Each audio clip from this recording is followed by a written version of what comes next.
I'd like to introduce our first speaker this morning, who is Dr. Jonathan Waters. Dr. Waters currently serves as a professor in the departments of anesthesiology and bioengineering at the University of Pittsburgh.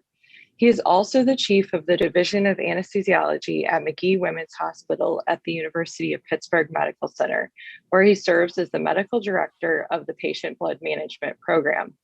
His areas of expertise include transfusion management, blood salvage, and obstetrics. Dr. Waters has over 150 peer-reviewed publications to his credit and has written 5 books on blood management. He has served on the editorial board of the journal Transfusion and in various capacities for SABM, AABB, and on the Blood Management Technical Advisory Panel for the Joint Commission. Today, Dr. Waters will be speaking on the topic of maternal hemorrhage and the role of safe autotransfusion. Please welcome Dr. Waters.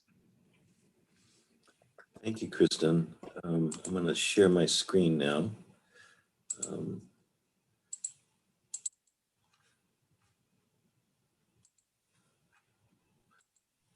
There we go. So this is the title of my talk today, is Autotransfusion and Obstetrics, a New Opportunity or a Liability. And I was thinking about this topic this morning, that over the 30 years that I've been an anesthesiologist, it's amazing how technology has evolved. And when I was a junior resident, we used to take our IV tubing and put it into a bucket of hot water in order to warm it. And now we have these fancy devices that can warm blood as it's being infused. And I think that the world of perfusion is evolving in the same way that heating of blood has evolved. And so I think one of the great opportunities for the perfusion community is in the high blood loss arenas, which are becoming smaller and smaller. And I think obstetrics and trauma are opportunities to evolve one's practice and develop an opportunity to make a few bucks. At any rate, this is me. As Kristen read off, I'm at the University of Pittsburgh. I'm in charge of our patient blood management program, which extends across 58 hospitals. And I'm also in charge of our bloodless medicine program, which, if you didn't know, the Jehovah's Witness Church was founded in Pittsburgh in 1872. So we have a very high concentration of patients here that demand bloodless medicine, which is kind of interesting because it teaches you really the extent at which you can push anemia.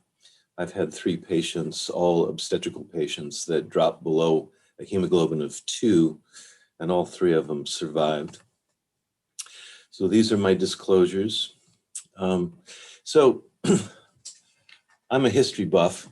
This is a picture of Blundell's blood gravitator, which was the first mechanism for transfusing patients. And it was done in the observation of a woman bleeding to death from obstetrical hemorrhage. And Blundell's blood gravitator was designed to basically have the father of the bleeding mom be the donor of the blood. And at the time, there was no citrate or no understanding of citrate anticoagulant. So the transfusion had to be direct, basically artery to vein transfusion, as is shown here. So maternal mortality is something that's very disturbing to the public health world because in the United States, this is the trend that is associated with maternal mortality in the United States. Back in 1990, there was a program at the CDC where there was an attempt to drop the maternal mortality rate to 3 per 100,000. Instead, we've gone the opposite direction to the point where it's almost 20 per 100,000. And in some populations in the United States, it's over 50 per 100,000. So we've got a problem, and a lot of it relates to hemorrhage, as is shown by this slide. This is some data from the CDC that shows the causes of death in childbirth. You can see hemorrhage is one of the largest categories, of death. But if you look at coagulation dysfunction, if you take this slide and you mix coagulation problems with hemorrhage, it all of a sudden 20% of the deaths during childbirth relate to coagulation dysfunction, either too much clotting or too little clotting. So this is an area, at least in obstetrics, that needs to be addressed. Now, if you look at subsegments of the population related to maternal mortality, you see that certain parts of the United States have different rates of underlying causes of pregnancy-related deaths. And for these particular states, Colorado, Delaware, Georgia, Hawaii, Illinois, North Carolina, Ohio, South Carolina, Utah, and Virginia, hemorrhage is the leading cause of death. So here's some data from the California Maternal Quality Care Collaborative, where they identified obstetrical hemorrhage as being a leading cause of death. And what they found is that if you look at specific causes of why people died from what is shown here, cardiovascular disease, preeclampsia, hemorrhage, VTE, amniotic fluid embolism, basically failing to respond in a timely fashion is the leading cause of death in these circumstances. And so I'm going to try to address, at least later in my talk, how we go about identifying when women are bleeding excessively. So autotransfusion in the obstetrical world was first pioneered in 1874 when William Highmore published this paper in the Lancet, where he described observing a young woman bleed to death, basically as right after she had delivered a baby. And what he says in the bottom of this, this manuscript was that wouldn't it be nice if we could collect that blood, that she had shed, and basically filter it. And at this time they were filtering with gauze, which sounds pretty sophisticated, and then re-injecting it. And perhaps this would be a way of saving these women's lives. So over the next 50 years, this was the primary mechanism for transfusing patients, was the unwashed autotransfusion of blood. And this is taken from a report from 1934. And this is before really the advent of blood banking or modern blood banking as we know it, where they reported on 272 cases of unwashed autotransfusion. And most of these were basically ruptured ectopics, which was a leading cause of death in childbirth at this time. But they found that they could save a large percentage of these patients, except when they used old blood, which was greater than 3 days old. So there's a long-standing history for autotransfusion and obstetrics, and that's a point that I want to drive home, is that there has been an association of our modern autotransfusion washing devices with contraindication to use in obstetrics, but autotransfusion was really pioneered in obstetrics, so we need to get away from that contraindication. So in 1974, this device was pioneered. It's the Bentley Autotransfusion system, which basically was intended to suck blood out of the surgical field, collect in the reservoir this globular device as shown here. And then there was a roller pump that was intended to pump the blood right back into the patient who was bleeding. Now, one of the problems with this particular device is that when the collection reservoir emptied, the roller pump wouldn't stop. So very rapidly from the advent of this device. There were reported deaths that resulted from air embolus because the roller pump would continue regardless of whether the reservoir was full or empty. So this unwashed autotransfusion is still used in many parts of the world. These are a couple of companies that have devices that specifically are intended for unwashed autotransfusion. Sisu Global has what is basically just a giant syringe where you suck the blood out of the surgical field, and then you basically push the plunger of the giant syringe and force the blood right back into the patient. There is a filter within this device. And then the HemoClear is something very similar, though I think the filter technology with the HemoClear is a little more sophisticated. But again, this unwashed autotransfusion continues to be a leading source of red blood cells in much of the world. So back in the mid-70s, we developed these devices, the washing machine. This is the Sorin Electra, or Alexa, I'm blanking on the name, forgive me. But we got these washing machines back in the mid-70s, and at the time, the FDA asked Haemonetics, which was the first or the pioneer of the cell saver, they asked them to do safety studies on using their devices in obstetrics. And they decided that the cost of doing these studies was too great because the incidence of amniotic fluid embolism was so low that they would have to have a study that was powered with 4 million patients. I think 4 million.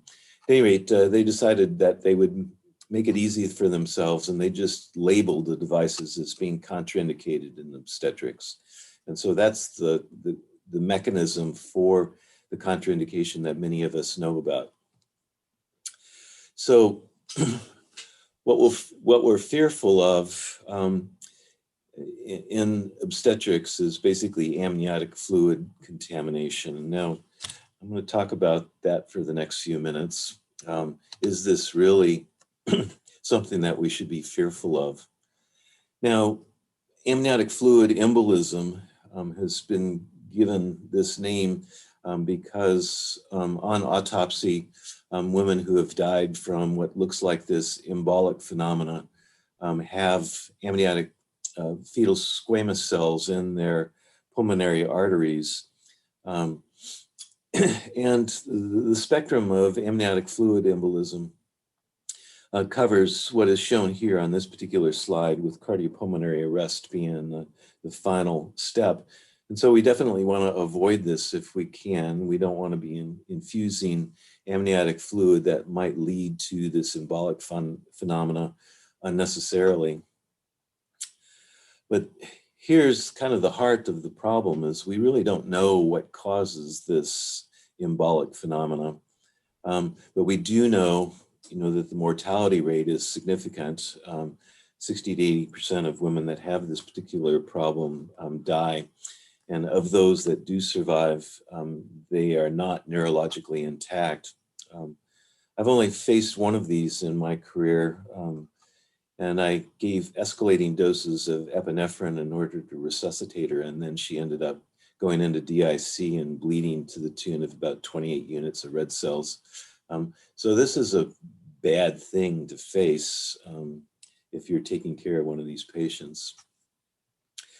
So as I mentioned, the sample size to study this particular problem, I think I misquoted. I said 4 million, it's only 2 million. Still unwieldy study size in order to test whether or not it's truly safe to use this autotransfusion technology in the obstetrical world. So we really need to ask ourselves, whether or not there's surrogates of figuring out whether or not it's safe to use autotransfusion in obstetrics. And so when I started doing so, I asked myself these questions. Can I remove the biochemical contaminants? Can I remove the cellular contaminants? And can I remove bacterial contaminants from the blood that I'm reinfusing? And so we'll start with biochemical contaminants. And this is a study that was done back in the late 90s that looked at the primary biochemical contaminant that's present from amniotic fluid. And amniotic fluid embolism has been attributed to result from tissue factor, which is thought to lead to the DIC that's seen following an amniotic fluid embolic event. And so you see on the far right hand side of the slide that tissue factor, the washout from a simple 1,000 ml wash is basically 100%. This investigator showed that there was no tissue factor activity after washing a unit of blood. And we know that most of the biochemical contaminants in an autotransfusion unit wash out in parallel, such as shown here by Dale Spizak, is that if you have one contaminant, it will wash out very similarly across the board, irregardless of what the contaminant is biochemically. So I think we can feel assured that we're removing the biochemical contaminants. What about the particulate contaminants? And that's where I think that these things come into play. This is a leukocyte depletion filter that is sold by Haemonetics. It formerly was sold by Paul, but the patents for this device have been sold to Haemonetics as the blood management company. And this particular filter has remarkable properties that I'll talk about later. But this is the effect that it will have on a unit of blood or blood that's been contaminated with amniotic fluid.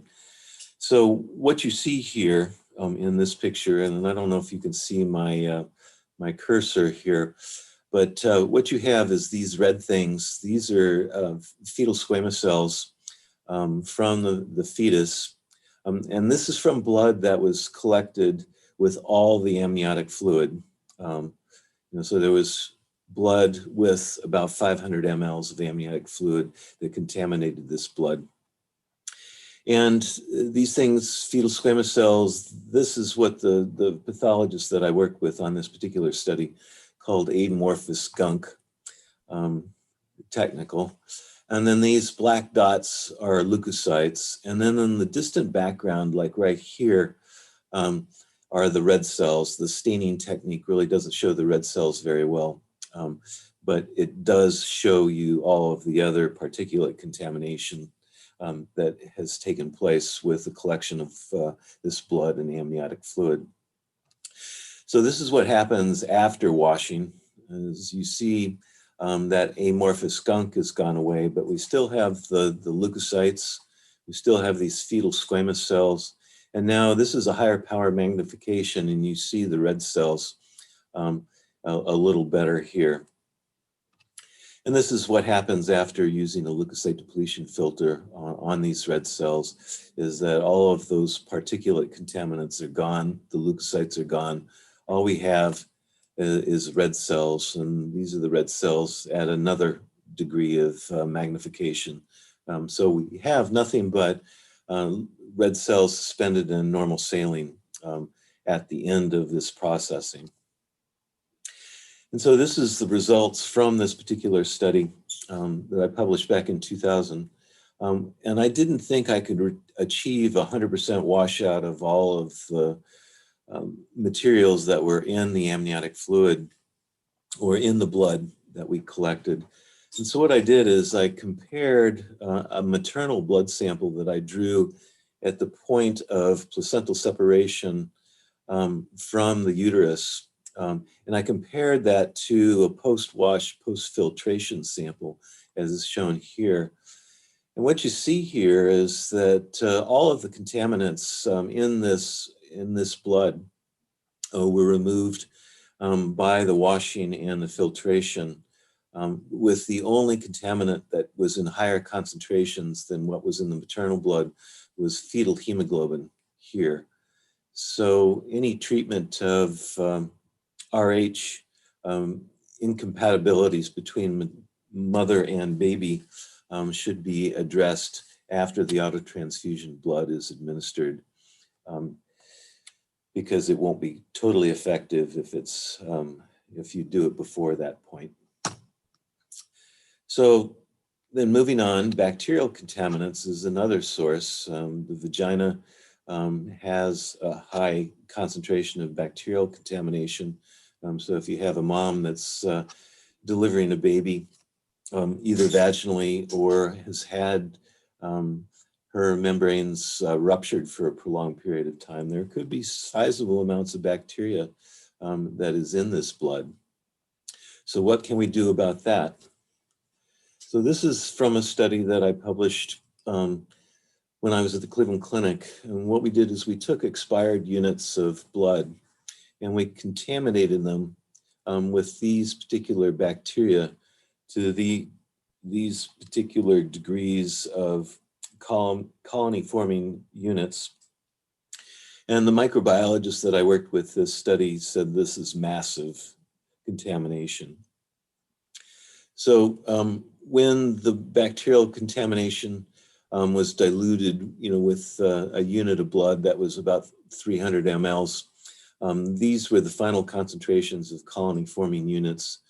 And what you see here is what happens during the course of processing.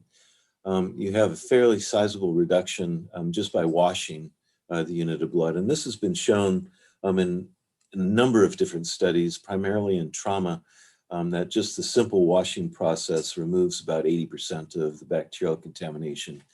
And then this is what happens following the filtration with one of these leukocyte depletion filters, so that we end up with basically almost 100% removal of bacteria, as is shown in the far right-hand column. And it seems to be dependent upon the specific bacteria. But this is pretty good. And what has been demonstrated in these trauma studies is that if you have stool contamination of the autotransfusion blood, the effect of any postoperative infectious complications are basically eliminated through the administration of IV antibiotics. So I think the same thing applies here in the obstetrical world. So before this paper got published, the editors of the journal Anesthesiology asked me to do a dose response curve to see what the effect of increasing degrees of bacterial contamination would provide in terms of the end product. So this data comes from just simply filtering contaminated blood. There was no washing that took place before the end results were shown here in the middle column. And just by the simple filtering of the blood, we were able to remove somewhere between 50 and 80% of the bacterial contamination, which is pretty remarkable.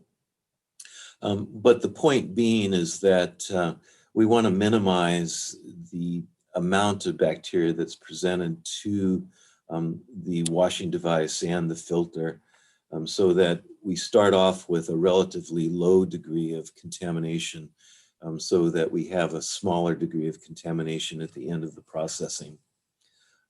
So this is the heart of one of the recommendations that I make with autotransfusion in obstetrics, is that the amniotic fluid should probably be detoured to a secondary suction system, so that we minimize the amount of contamination that goes into the autotransfusion device.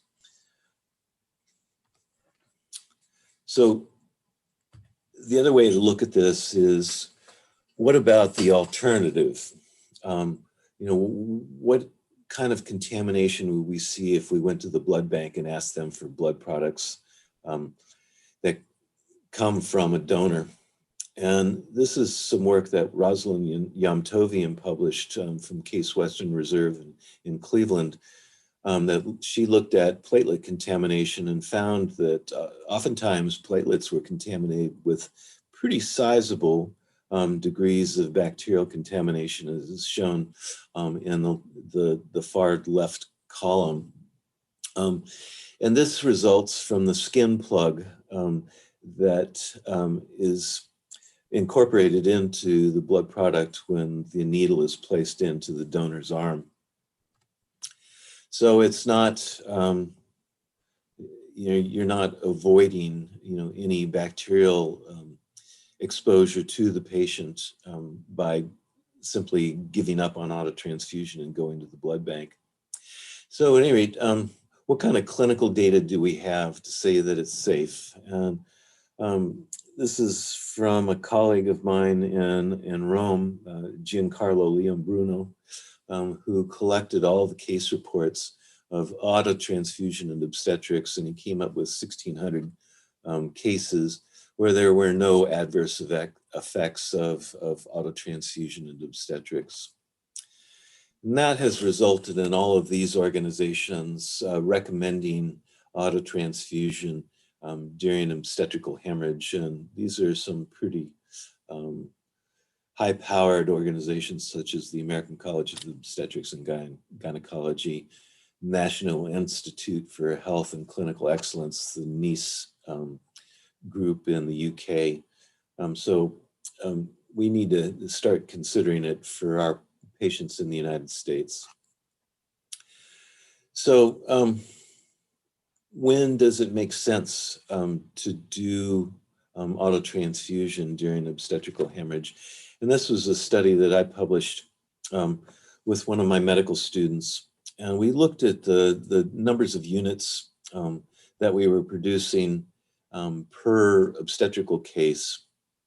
And we used this formula down here to calculate what I would call a packed red cell equivalent.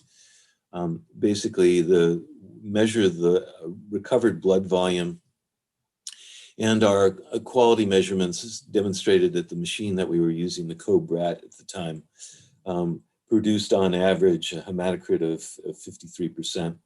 And then the blood banking community has defined a unit of red cells as being 200 mLs, give or take 25 mLs. And so we were able to basically translate the amount of autotransfusion blood that we were able to collect into packed red blood cell equivalents. And this is basically a curve showing the numbers of units that we were able to collect from this particular study, or in this particular study of 884 cases of cell salvage being performed in obstetrical environments. And so these are the primary areas that we looked at: cesarean delivery, cesarean hysterectomy, bleeding post-cesarean delivery, which oftentimes is from uterine atony, and then vaginal delivery. And this is the number of cases that we were able to collect. And you can see in the parentheses is the percentage of patients where blood was actually given back. So when we were doing it just in a cesarean delivery, the percentage of patients that got their own blood back was fairly low. But in these other environments, such as cesarean hysterectomy, or where they're actively bleeding, there was a much greater production of blood. And here we basically reported on the numbers of units that we were able to deliver back to the patient. So it was almost 2 units during cesarean hysterectomies, which is easily cost effective. So one of the things that we've proceeded to do is, from this work, I started noticing that my obstetricians were asking my autotransfusion technicians to collect blood from patients that had vaginal bleeding. So we've now collected 64 patients that have had vaginal blood collected and reinfused, and this is some of the demographic data that comes from these deliveries. And this is some more data. You can see that the QBL, which is the quantitative blood loss that's become very popular in the obstetrical world, is not insignificant. 2 liters of blood loss during one of these vaginal hemorrhages is pretty significant. And we were able to transfuse back to the patient about almost 400 mLs of this blood. So we've started working with Jim Trickett, who is a perfusionist who has invented this device, the Hemosaver. And Jim has been working with us to utilize these in all our labor and delivery rooms so that when we start to see vaginal bleeding that is unusual, and vaginal bleeding that is unusual is any time that we have more than 500 mLs of blood loss. And so this device allows for the blood to be collected within the labor and delivery suite. And then it's easily drained into a cell salvage collection reservoir through the red port on the top of the device. So that's where we've evolved to, is we've started taking it into the vaginal delivery world. And it's interesting, I think the bacterial contamination that one might expect is probably overrated. And at least from the trauma data that I've reviewed, it seems to be okay as long as perioperative antibiotics are being administered. So now moving on to some practical aspects of making autotransfusion and obstetrics successful. This is one of the keys, is how do we collect this blood? First of all, when I was at the Cleveland Clinic, we had our labor suite that was in a building that was far removed from our main operating room where our cell salvage devices were located. So I used to keep a collection reservoir, a bag of citrate, and a suction line in each of my operating rooms, so that if somebody started bleeding unexpectedly, I could start collecting it while I called for a machine to be delivered. And so this simple standby system is what allowed me to collect the blood while I waited for the machine to arrive. Now, when should you utilize the autotransfusion system? This is kind of the default that we have determined here at McGee Women's Hospital, is that when 20 laparotomy pads have been utilized, that means that the blood loss is unnecessarily large. And so this is our trigger for bringing in the autotransfusion equipment. Is when we go to the 5th pack. And so it's a clear-cut determinant of when we bring the devices in, which given that we have looked at this statistically, nobody can really argue with you as to whether or not there's unusual bleeding that's going on, which oftentimes surgeons have their feelings hurt when you suggest that the bleeding is unnecessarily large. Now, with obstetrical hemorrhage, a lot of it is going to go on to lap pads. And so we advocate for piling all of our lap sponges onto our surgical scrub table so that if in the course of the care of a patient, we determine that the bleeding is unnecessarily large, we can take those lap sponges and rinse them in a basin of saline. And so this is a lap sponge that came from a cesarean section. And you can see that it's fully soaked with blood. And in general, it's thought that to soak a lap sponge fully, it will suck up about 100 mLs of blood. So about 4 lap sponges are equivalent to 1 unit of packed red blood cells if you're able to capture these red cells.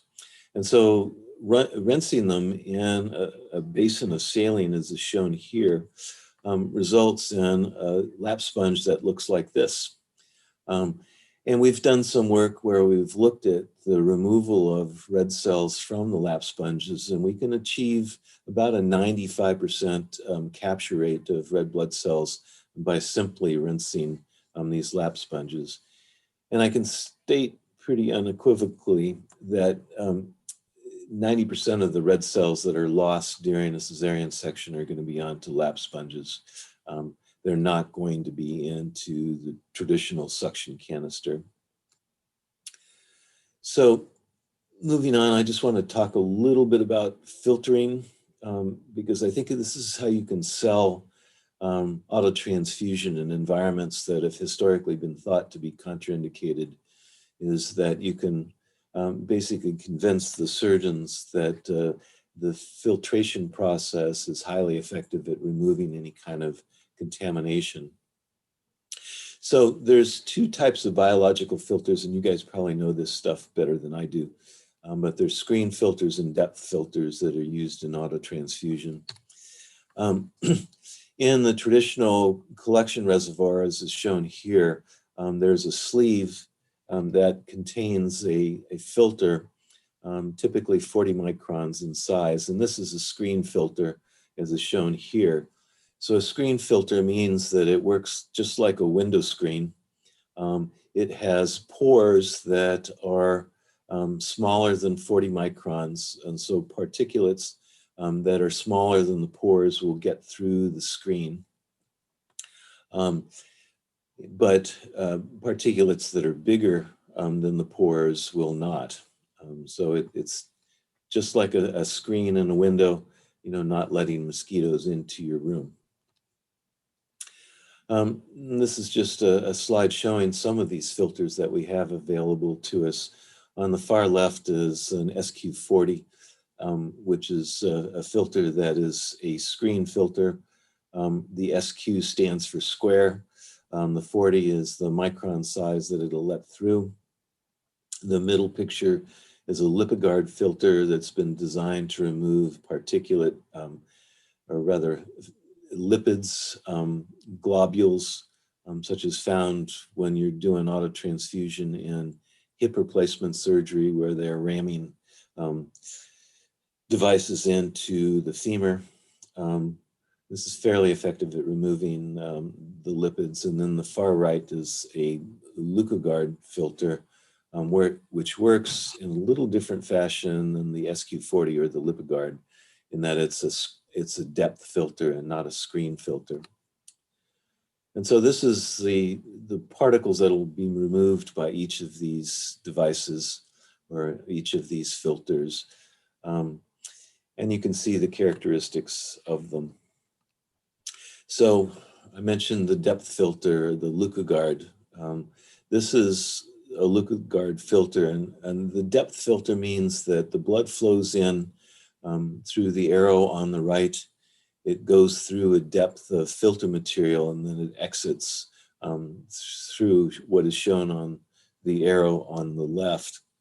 So it has to migrate through a depth of the filter material, which is polyethylene fibers, as is shown here. And as the blood migrates through this filter, it goes from a low density polyethylene fiber, as is shown on the left, to a high density fiber concentration on the right as the blood flows through the filter material. So there's a large depth of material that these red cells have to flow through. And red cells are designed to basically be distensible. So they're able to migrate through this filter material, but other contaminants such as fetal squamous cells or bacteria are not able to. And just some understanding of the size, these depth filters are not filtering via the screen size. They're filtering based on adhesion onto the filter material. So you can see that a red blood cell has a 5 micron size, whereas most of the bacteria that we demonstrated are filtered out by these filters are much smaller. So clearly the mechanism for filtration is different than a typical screen filter. And these are some of the physical characteristics that these filters work by. Most is adhesion via the surface charge of a red cell, which is different than all of our other body cells. So some of the things that we need to keep in mind when we're doing autotransfusion and obstetrics is that the bag containing the red cells, in order to get it through one of these leukocyte depletion filters, needs to be pressurized to about 300 millimeters of mercury in order for the flow rate to be adequate. If you do it by gravity, it's going to take too long and everybody's going to give up on you. The other thing is that recognizing that these filters get plugged up with particulates, and so they should be changed out about every 500 mLs of blood that are run through them. So some of the limitations of this filtration is the particle load, as we talked about earlier. You want to minimize the particle load as much as possible. If you have too big a load, you're going to be able to remove 99% of the load. But if you have 10 to the 7th, 99% means that you're left with 10 to the 5th at the end. So you want to minimize what you're presenting to the filter. So now there's been a couple of case reports that relate to these leukocyte depletion filters in obstetrics. This is one of these case reports where they reported on severe hypotension that they attributed to the leukocyte depletion filter. I would argue that this is not related to the leukocyte depletion filters because in the blood banking world, they've shown that when you're using leukocyte depletion filters, it generally requires there be a use of ACE inhibitors by the patient before you have this hypotensive reaction. And ACE inhibitors are going to be extremely unlikely to be seen in an obstetrical patient. But anyway, I personally think that any cases of hypotension that may result are probably more likely related to misoprostol, which is a hormone that's placed rectally or vaginally to induce labor. And then this particular drug can be present in the surgical field if you're doing a cesarean hysterectomy, if it's been placed within the last 24 hours. So if you have a severe hypotensive response after re-administration, think more along the lines of unusual drugs being in the blood product. And this is one of those drugs that might be there. So I have ended my presentation, and I'll be happy to answer any questions at this point if you have them. Thank you so much, Dr. Waters. That was really interesting. I know that that is something that at my home institution we've started exploring a little bit. There are some questions in the chat regarding different wash settings or bowl speed and how that might impact improvement in final product. You have any thoughts on that? Well, I mean, you know, the faster you process, the less concentrated your red cells will be, and the less washout that you'll achieve. But I think in general, if you just follow the manufacturer's recommendations, you'll be fine. I don't think there's any magic to speeding up. or slowing it down. Okay, so you didn't do anything special where you slowed your speed or did No, anything along that line? I mean, we've used the COBRAT for pretty much the 884 patients that we reported on. We've subsequently converted to the Sorin device, but I don't think it really matters. The technology is all pretty much unchanged since 1975, other than we've lost some ability to flex the bowl, so to speak, where we would change the centrifuge speeds, which I used to love to do, but these newer devices don't give you the ease of doing so. Yeah, I think some of them have different settings than others for sure. Kind of going along with that, did you typically just use like a regular bowl size that was available in your institution for cardiac surgery, or were you trying to use a pediatric bowl size? We have typically used a smaller bowl size in our obstetrical world, you know, a 135 ml bowl, because the blood loss from obstetrics is generally pretty slow, unless you manage to nick an ovarian artery or something like that. But I think the smaller bowl sizes are probably lend themselves better to an obstetrical environment. Right. From the perspective of perfusionists who might want to bring this to the obstetrics world or suggest this, what, I guess, pushback have you seen, or what challenges can we be prepared to overcome? I mean, I could obviously address the amniotic fluid concern. Well, the amniotic fluid concern is definitely the pushback that you get from the obstetricians and probably the anesthesiologists also. There's also the concern about bacterial contamination, but I think both can be addressed with the leukocyte depletion filters. If you can assure those particular physicians that you're removing 99% of these contaminants, they will, at least in my hospital, which is, we're the busiest obstetrical hospital in the state of Pennsylvania. We do about 10 deliveries a year, and we have, I think, 172 obstetricians that work in our facility. They all pretty readily agreed to autotransfusion use when I assured them that the filters were what would remove anything that was of concern. So it was a pretty easy sell with the filtration. And I think, you know, the other big environment that we have poor take-up of autotransfusion is in trauma.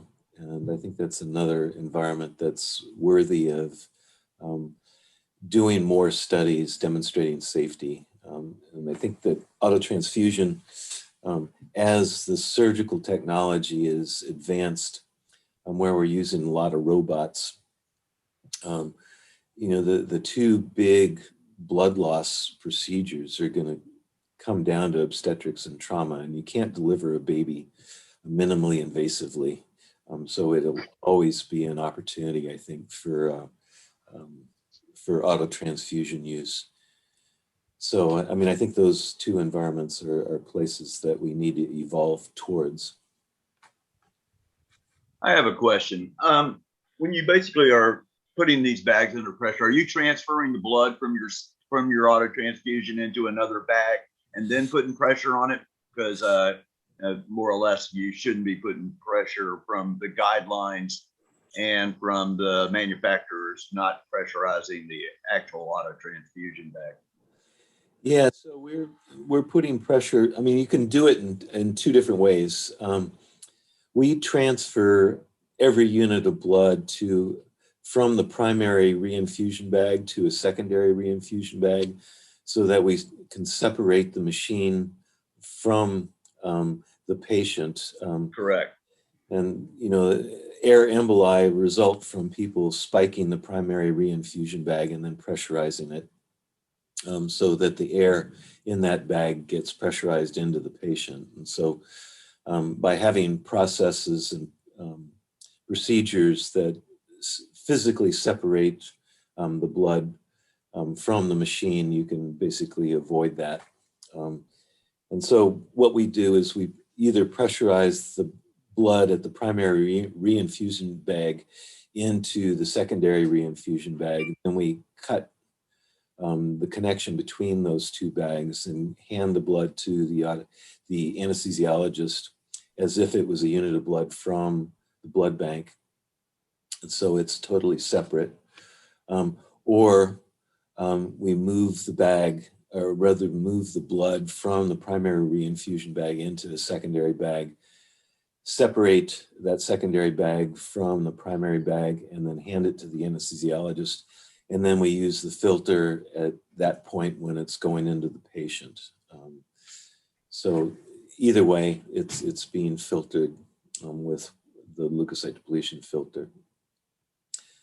Is that? And in the trauma setting, do you have a reservoir kind of set up down with protocols so that I know in a trauma situation, you're not going to have time for someone to just come in and start doing autotransfusion? Or you have a protocol where they're starting to collect the blood and then have someone come in as they're collecting the blood units? Yeah, our trauma surgeons are kind of finicky. We have only achieved success with solid organ injuries. We've not had much success with penetrating bowel injuries in terms of getting our trauma surgeons to use it. I've got a study going on right now that is kind of failing miserably to collect blood from penetrating abdominal trauma to try to demonstrate, that we can achieve a significant removal of bacteria. But the timing of trauma, a lot of it comes in the middle of the night, and having technicians there to be able to process the blood and collect blood samples for bacterial testing has been a logistical nightmare, so to speak. So we do have machines that are in our ER, and I also have machines in our labor suite, so that we can implement it within about 60 seconds. It's very rapid that we transfusion care.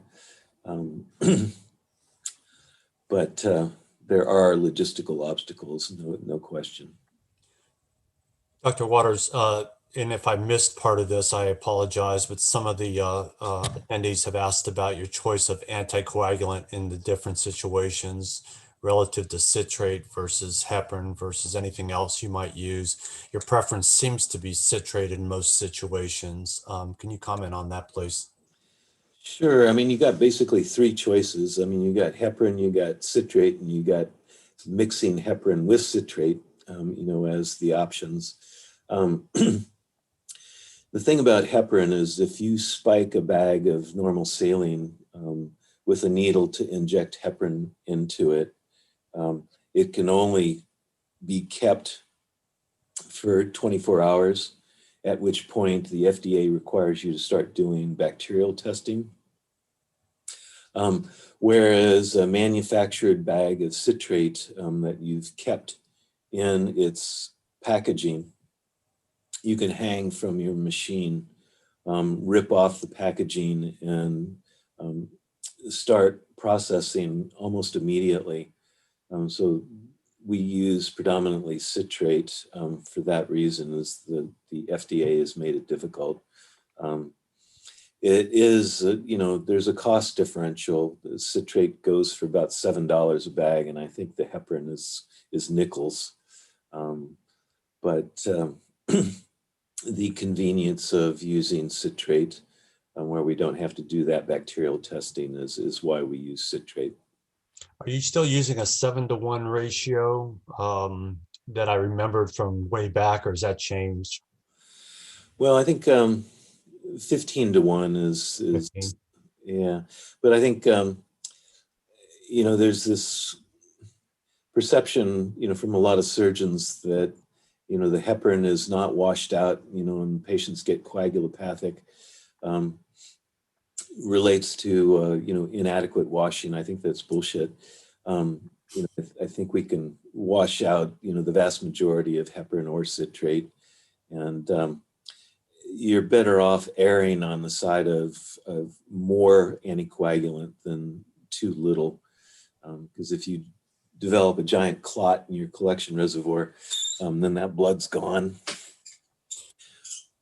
Well, then other than, citrate, correct me if I'm wrong, the reversal is obviously calcium. And the Right. problem with citrate would be just your pH, and that would take a lot of citrate to cause your patient to be more acidotic.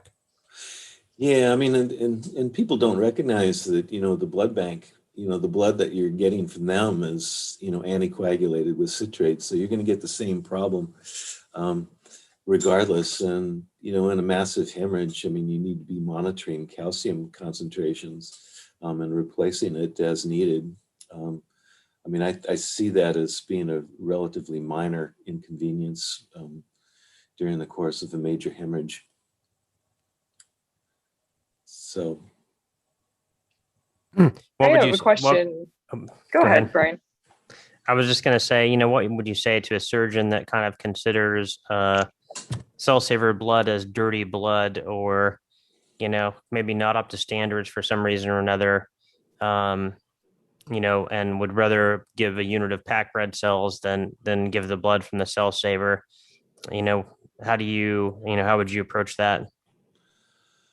Well, I think there's a number of ways to approach it. One is, like I talked about, is that blood from the blood bank is not necessarily sterile.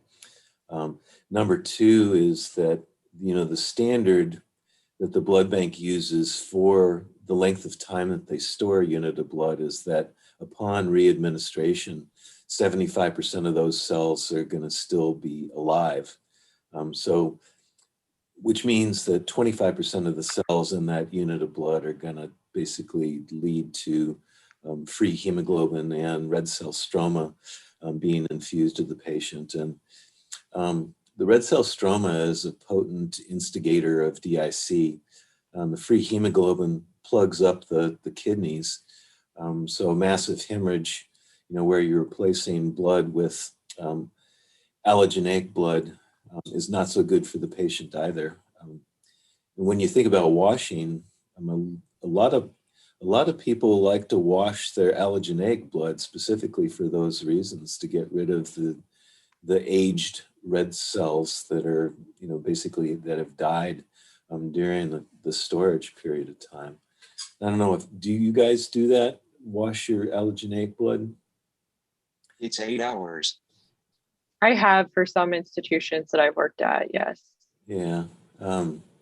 This is something that is limited in the amounts of research, but the reason that people do it is to get rid of the dead cells. And you more or less, with the blood banks, what you have to do is you have to have a written protocol, and they have to pass it through the blood bank so that you can do that procedure. So therefore, it isn't something that you can do by fly by night. You have to have something already in writing and approved by the pathologist in the blood bank area. Yeah, I've found, when I was at the Cleveland Clinic, which you guys, many of you met me when I was there, in the Moon Palace days. I used to do all of the major vascular cases, all of the thoracoabdominal aneurysms and all of the aortic aneurysms. And I quickly noticed that when I transfused blood from the blood bank, my patients became coagulopathic way sooner than when I used their own blood that had been washed. And we achieved some pretty remarkable things with some of our surgeons in terms of the outcomes. We took one surgeon that I'll call Dr. Bleed-A-Lot, that used to do prostatectomies he would lose 3 liters of blood. And his average transfusion rate was 3 units of red cells. And we started doing autotransfusion and normal volemic hemodilution on his patients. And we went from 3 units of red cells to 0, despite the fact that his surgical technique hadn't improved. But his postoperative infection rates went from 40% to 0%. So that's another argument, in terms of, using a patient's own blood, is that there is a fair amount of data that demonstrates that allogeneic blood leads to infections. Now, the blood bank community will argue that, those kinds of impacts have gone away with leukocyte depletion, universal leukocyte depletion, but I still think stored red cells that don't have their normal shape and size, and where 25% of the cells are dead, that can't be good for a patient. Are there plans for design for better and more efficient leukocyte filters that can offer that can minimize the time of transfusion because of the resistance of the filters? Well, I don't know if there's any plans to do that, but I mean, you can move a unit of blood through a leukocyte depletion filter in about 90 seconds if you pressurize it.